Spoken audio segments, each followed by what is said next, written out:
रूहां कोल हुंदी कदी अपनी, मिट्टी रूहां कोल हुंदी कदी अपनी, उचालियां तू जिंद छुटदी।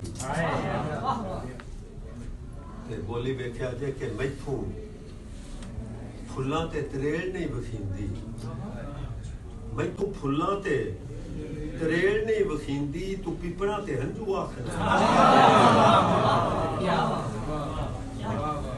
ते कदी बेरियां तू बेर नहीं मुकदे, कदी बेरियां तू बेर नहीं मुकदे, तू रोड़ियां तू भावे। ते बोली वेख्या जे अपना बुढ़ा साहब के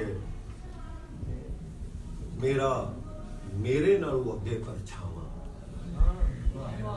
मेरा मेरे नालों अगे परछावां, मैं कंड कीती चानण नूं ते हुक्का रख ला